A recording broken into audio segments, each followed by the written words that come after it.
السلام علیکم ورحمۃ اللہ وبرکاتہ۔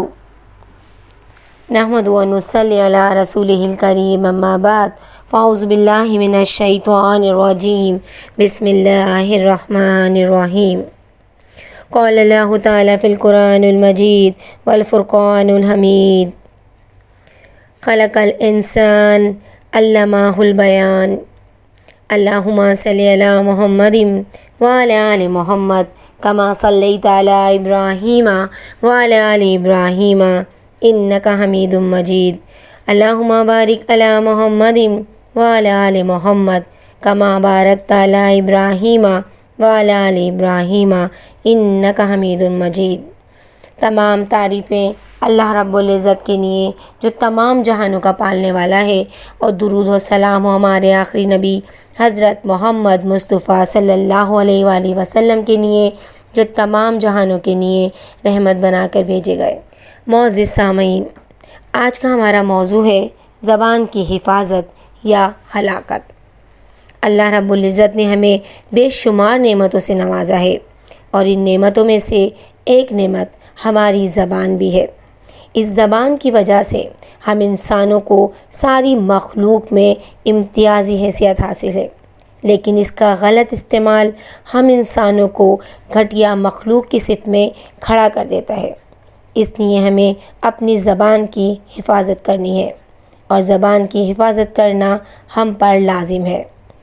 حدیث مبارکہ ہے، قیامت کے دن اللہ کے یہاں برے سے برا انسان وہ ہے جس کی برائی یا بد کلامی سے بچنے کے لیے لوگوں نے اس کو چھوڑ دیا۔ اسلام نے انسان کو ایک بہترین اور تربیتی نظام فراہم کیا ہے جو زندگی کے ہر موڑ پر ہماری رہنمائی کرتا ہے۔ ان میں سے ایک اصول زبان کی حفاظت کرنا بھی ہے، جس پر عمل کرنے سے ہمارا معاشرہ امن اور سکون کا گہوارہ بن سکتا ہے۔ آپ صلی اللہ علیہ وآلہ وسلم کا فرمان ہے، جب انسان صبح کرتا ہے تو سارے اعضاء زبان سے کہتے ہیں کہ ہم تیرے تابع ہیں، تو ہمارے متعلق اللہ تعالیٰ سے ڈر، ہم تیرے تابع ہیں، اگر تو سیدھی رہی تو ہم بھی سیدھے رہیں گے، اور اگر تو ٹیڑھی ہو گئی تو ہم بھی ٹیڑھے ہو جائیں گے۔ یعنی ہماری زبان کا غلط استعمال نہ صرف دوسرے اعضاء کے بگاڑ کا سبب بنتا ہے، بلکہ اس سے دل کی خرابی بھی پیدا ہوتی ہے، اور جب دل خراب ہو جاتا ہے تو انسان میں اچھے اور برے کی تمیز ختم ہو جاتی ہے۔ حدیث مبارکہ ہے، بدن میں ایک گوشت کا ٹکڑا ہے، جب وہ سنور جاتا ہے تو تمام بدن سنور جاتا ہے، اور جب وہ خراب ہو جاتا ہے تو تمام بدن خراب ہو جاتا ہے، اور وہ ٹکڑا ہے ہمارا دل۔ جسم کا ہر حصہ زبان کی تیزی کی شکایت کرتا ہے۔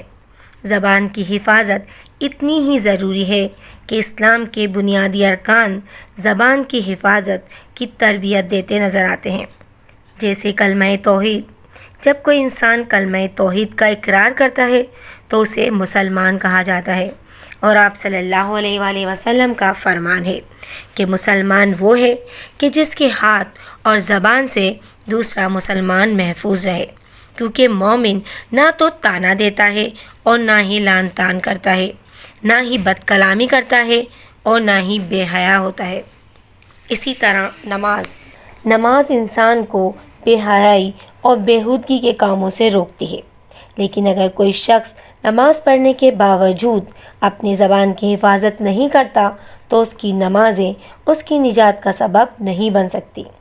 ابو ہریرہ رضی اللہ تعالیٰ عنہ فرماتے ہیں کہ آپ صلی اللہ علیہ وآلہ وسلم کو بتایا گیا کہ اللہ کے نبی صلی اللہ علیہ وآلہ وسلم فلاں عورت تہجد پڑھتی ہے، دن کو روزہ بھی رکھتی ہے اور کام کاج بھی کرتی ہے، صدقہ خیرات بھی کرتی ہے، لیکن اپنی زبان سے اپنے پڑوسیوں کو تکلیف دیتی ہے۔ آپ صلی اللہ علیہ وآلہ وسلم نے فرمایا، اس میں کوئی بھلائی نہیں ہے، یہ جہنمی ہے۔ صحابہ کرام رضی اللہ تعالی عنہما نے عرض کیا، فلاں عورت فرض نماز ادا کرتی ہے، صدقہ و خیرات کرتی ہے، لیکن زبان سے کسی کو تکلیف نہیں پہنچاتی۔ آپ صلی اللہ علیہ وآلہ وسلم نے فرمایا، یہ جنتیوں میں سے ہے۔ اسی طرح زکوٰۃ دین اسلام نے ہمیں یہ تعلیم دی ہے کہ جب ہم صدقہ و خیرات کریں تو اس کے بعد احسان نہیں جتائیں اور نہ ہی کوئی ایسے جملے ادا کریں کہ اس سے سامنے والے کی عزت نفس مجروح ہو، کیونکہ میٹھا بولنا اور معاف کر دینا اس صدقہ خیرات سے بہتر ہے جس کو بعد میں جتا دیا جائے یا پھر اس انسان کی عزت نفس کو مجروح کیا جائے۔ حدیث نبوی صلی اللہ علیہ وآلہ وسلم ہے، قیامت کے دن اللہ سبحانہ وتعالی 3 آدمیوں سے کلام کرنا پسند نہیں فرمائیں گے، ان میں سے ایک احسان جتانے والا ہوگا۔ اسی طرح روزہ، اگر ہم روزے میں اپنی زبان کو قابو میں نہیں رکھیں گے تو اسے بھوک اور پیاس کے علاوہ اور کچھ نہیں ملے گا۔ اگر کوئی شخص روزہ رکھنے کے باوجود اپنی زبان کی حفاظت نہیں کرتا تو اس کے روزے کا اسے کوئی فائدہ نہیں ہوگا۔ حج کے دوران زبان کا غلط استعمال جائز نہیں ہے۔ جو شخص رب کی رضا کے لیے حج ادا کرے پھر دوران حج نہ کوئی فحش بات کرے نہ کوئی گناہ کرے تو وہ حج کر کے اس طرح بے گناہ واپس لوٹے گا گویا آج ہی اس کی ماں نے اسے جنا ہو۔ آپ صلی اللہ علیہ وآلہ وسلم کا فرمان ہے، جو مسلمان حج کرے احکامات اس طرح ادا کرے کہ اس کے ہاتھ اور زبان سے دوسرا مسلمان محفوظ رہے تو اس کے گزشتہ گناہ معاف کر دیے جاتے ہیں۔ دین اسلام کے تمام ارکان زبان کی حفاظت کی ہی تعلیم دیتے ہیں۔ اب سوال یہ پیدا ہوتا ہے کہ بد زبانی انسان کن حالات میں کرتا ہے؟ غصے میں انسان جہاں لڑائی، فساد، ظلم و زیادتی اور قتل جیسے گناہ میں مبتلا ہوتا ہے وہاں سب سے پہلے وہ اپنی زبان کو بے لگام بنا کر انسانیت کی حدود کو پامال کرتا ہے۔ وہ ایسے الفاظ اور جملے اپنی زبان سے ادا کرتا ہے کہ کتنے ہی انسانوں کی عزت نفس کو مجروح کرتا ہے۔ دوسرا ہے بری صحبت۔ جب کوئی انسان بری صحبت میں مبتلا ہوتا ہے تو وہ بھی بد کلامی کو عیب نہیں سمجھتا، اس لیے ایسے لوگوں کی صحبت میں بیٹھنے سے بچنا چاہیے۔ لا علمی و جہالت میں بھی انسان زبان کی ہلاکت کا شکار ہو سکتا ہے۔ علم کی کمی کی وجہ سے بھی انسان بد زبانی جیسے مرض میں مبتلا ہو جاتا ہے، کیونکہ اس کو معلوم ہی نہیں ہوتا کہ وہ جو گفتگو کر رہا ہے اس کا نتیجہ دنیا اور آخرت میں اسے خسارے میں ڈال دے گا۔ حدیث مبارکہ ہے، بندہ اپنی زبان سے کبھی ایسی بات نکالتا ہے جو اللہ کو ناراض کرنے والی ہوتی ہے، لیکن اسے اس کا علم ہی نہیں ہوتا اور وہ بات اسے جہنم میں پہنچانے کا سبب بن جاتی ہے۔ اس لیے اسلام نے تعلیم کی اہمیت بیان کی ہے۔ حدیث مبارکہ ہے کہ علم کو فرض قرار دیا گیا ہے۔ علم حاصل کرنا ہر مسلمان پر فرض ہے۔ الیکٹرانک میڈیا نے بھی ہمارے معاشرے کو بہت زیادہ نقصان پہنچایا ہے۔ کامیڈی کے نام پر جھوٹے قصے کہانیاں سنائے جاتے ہیں اور پھر اسے بڑا فن تصور کیا جاتا ہے، جبکہ حدیث مبارکہ ہے کہ اس انسان کے لیے ہلاکت کے لفظ کا استعمال کیا گیا ہے۔ جھوٹ بولنا، جھوٹ ہمارے معاشرے میں کثرت کے ساتھ بولا جاتا ہے۔ جھوٹ زبان کی ہلاکتوں کا سب سے بڑا سبب ہے۔ یہ بدترین گناہ ہے اور یہ نفاق کی علاماتوں میں سے ایک علامت ہے۔ جھوٹی گواہی دینا، ہمارے معاشرے میں لوگ آسانی سے جھوٹی گواہی دینے پر راضی ہو جاتے ہیں، جبکہ اسلام نے جھوٹی گواہی کو گناہ کبیرہ قرار دیا۔ ایسی بہت سے لوگ ہیں جو جھوٹی قسمیں کھاتے ہیں، ان کی عادت ہوتی ہے۔ اسی طرح غیبت کرنا حرام ہے، یہ بھی گناہ کبیرہ میں سے ہے، بلکہ غیبت کرنے والے کو مردہ بھائی کا گوشت کھانے والا قرار دیا گیا ہے۔ اسی طرح بہتان تراشی کی اسلامی حکومت میں سزا 80 کوڑے ہے۔ اسی طرح چغل خوری، لعنت ملامت کرنا، فضول گوئی یا پھر کسی کی دل آزاری کرنا یا پھر مذاق اڑانا، یہ سب کام اسلام میں حرام ہے اور اس سے انسان زبان کی ہلاکت کا شکار ہوتا ہے اور اس کے نتائج بہت زیادہ خطرناک ہیں۔ زبان کا غلط استعمال نہ صرف گناہوں میں مبتلا کر کے انسان کے دل کو سیاہ بنا دیتا ہے بلکہ جہنم میں لے جانے کا ذریعہ بھی بنتا ہے۔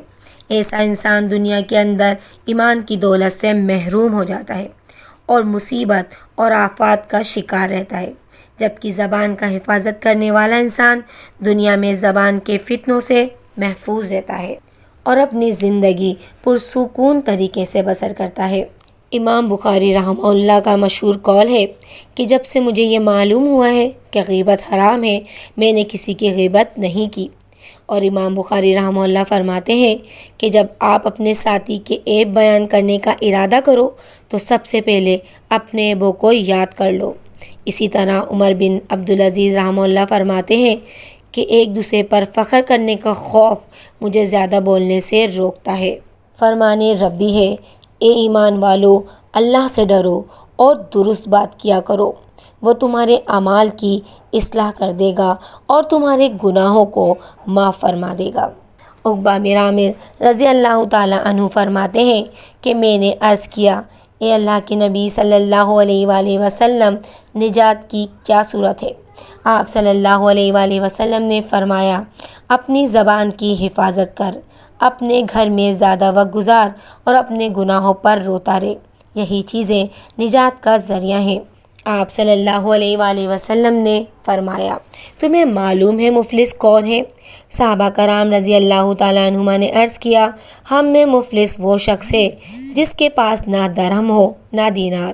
آپ صلی اللہ علیہ وآلہ وسلم نے فرمایا، میری امت میں مفلس وہ ہے جو قیامت کے دن نماز، روزہ، زکوٰۃ جیسے عملوں کے ساتھ آئے، لیکن اس نے دنیا میں کسی کو گالی دی ہوگی، کسی کو مارا ہوگا یا پھر کسی پر تہمت لگائی ہوگی، کسی کا مال چھین لیا ہوگا، کسی کا خون بہایا ہوگا۔ پھر ان مظلوموں کے درمیان انصاف کے مطابق اس ظالم کی نیکیاں ختم ہو جائیں گی تو مظلوموں کے گناہ بھی اس پر لاد دیے جائیں گے اور پھر اس کو آگ میں ڈال دیا جائے گا۔ آپ صلی اللہ علیہ وآلہ وسلم کا فرمان ہے، جو شخص مجھے دو چیزوں کی ضمانت دے دے اسے جنت کی ضمانت میں دوں گا، پہلی ہے زبان اور دوسری ہے شرمگاہ۔ انسان ان دو چیزوں کی حفاظت کرے اور اللہ رب العزت کی جنت کا حقدار بن جائے۔ اللہ رب العزت ہم سب کو عمل کی توفیق دے، آمین یا رب العالمین۔